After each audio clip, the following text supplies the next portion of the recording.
Bismillahirrahmanirrahim. Assalamualaikum warahmatullahi wabarakatuh. Halo semua, kembali lagi dengan saya Nur Haliza Zain, mahasiswi UINSI Samarinda, program studi bimbingan konseling Islam semester 3. Di sini saya akan mempresentasikan mengenai perkembangan moral.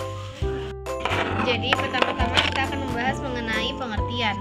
Pengertian moral atau moral development adalah mencakup perkembangan pikiran, perasaan, dan perilaku menurut aturan atau kebiasaan mengenai hal-hal yang seharusnya dilakukan seseorang ketika berinteraksi dengan orang lain.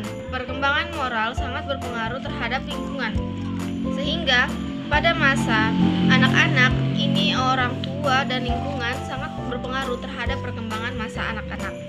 Moral berasal dari bahasa Latin, yakni mores, kata jamak dari mos yang berarti adat, kebiasaan, kelakuan, tabiat, watak, dan akhlak, yang kemudian artinya berkembang menjadi sebagai kebiasaan dalam bertingkah laku baik.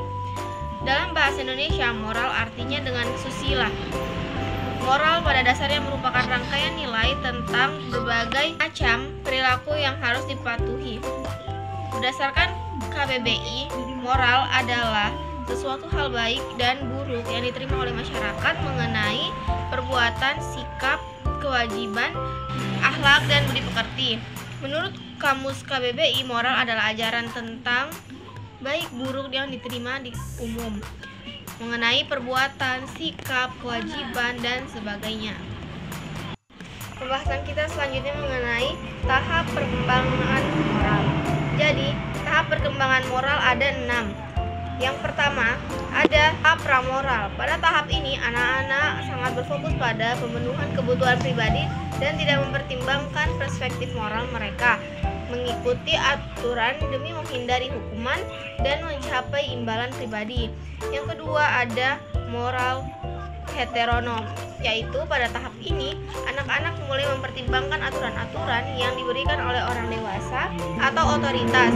Mereka melihat aturan sebagai sesuatu yang tetap dan tidak dapat diubah dan mematuhi aturan demi menghindari hukuman.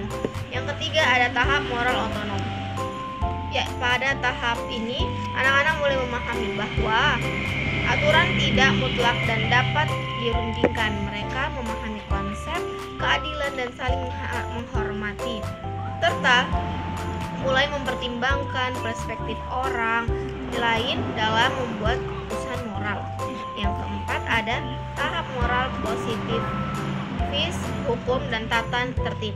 Pada tahap ini, seseorang dapat melihat moralitas sebagai sesuatu yang melebihi aturan individu dan diwakili oleh hukum dan tata tertib yang ada dalam masyarakat. Mereka melihat pentingnya mematuhi aturan secara umum demi menjaga ketertiban sosial. Kelima, tahap moral kontrak sosial. Pada tahap ini, individu mulai mempertimbangkan adanya perbedaan pendapat dari nilai-nilai moral yang mungkin dalam masyarakat. Mereka mengakui pentingnya kontrak sosial dan prinsip-prinsip yang mengatur hubungan antara individu dalam masyarakat. Yang keenam, adalah tahap moral universal, etika prinsip. Pada tahap ini, individu mencapai kesadaran moral yang tinggi. Mereka memegang prinsip-prinsip moral universal seperti keadilan, hak asasi manusia, dan kewajiban moral yang berbeda yang berlaku untuk semua orang. Mereka mampu mempertimbangkan konsekuensi moral jangka panjang dan berpikir etis dalam berbagai situasi. Pembahasan selanjutnya mengenai jenis prinsip moral. Jadi, jenis prinsip moral itu ada 2, yaitu prinsip absolut dan prinsip relatif. Prinsip absolut adalah prinsip yang tidak berubah atau bersifat universal. Prinsip-prinsip tersebut didasarkan pada kebenaran universal tentang jenis manusia. Misalnya, pembunuhan adalah salah karena bertentangan dengan tatanan alam. Hal ini kadang juga disebut prinsip moral normatif atau prinsip yang diterima secara umum oleh masyarakat. Yang kedua, prinsip relatif, berubah tergantung situasi. Hal ini didasarkan pada pendapat dan keadaan yang dapat berubah seiring berjalannya waktu atau dari orang-orang atau untuk situasi yang berbeda. Mungkin itu aja yang dapat saya sampaikan, kurang lebihnya mohon dimaafkan. Wassalamualaikum warahmatullahi wabarakatuh.